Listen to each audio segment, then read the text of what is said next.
us as good souls have a sense of forgiveness. But whether that forgiveness extends to me is a whole separate issue. So Eliot Spitzer wants to be city comptroller. Anthony Weiner wants to be mayor. Both of them have been entangled in sex scandals. Both of them think the voters of New York will forgive them.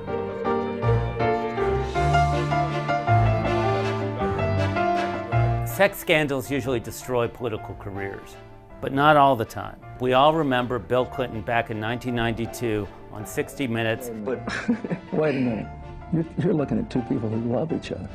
This is not an arrangement or an understanding. Well, Bill Clinton was President Clinton about 10 months later.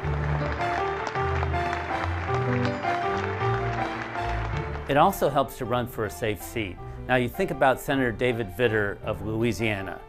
He entered the House after Bob Livingston stepped down after a sex scandal. But by 2007, Vitter, who was then a senator, ended up on a list of customers of a Washington, D.C. prostitution ring. But by the time Vitter ran for re-election in 2010, there was palpable anger in Louisiana over Obama's policies.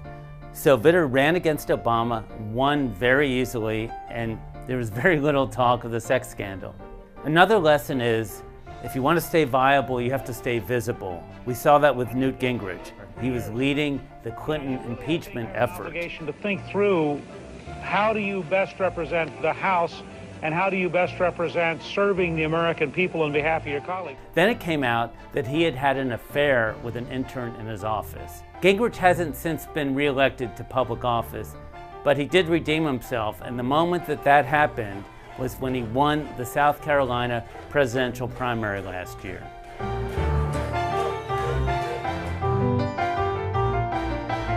So what if Eliot Spitzer does make it in New York again? What if Anthony Weiner does make it in New York again? Like Newt Gingrich, might they turn their attention to the White House? Don't be so sure. Today, I am announcing that I am running for President of the United States of America. This election is a choice between the national interest and the political establishment. My candidacy represents change and the rebirth of idealism and hope. We're going to take the fight to save the middle class all the way to the convention and the White House.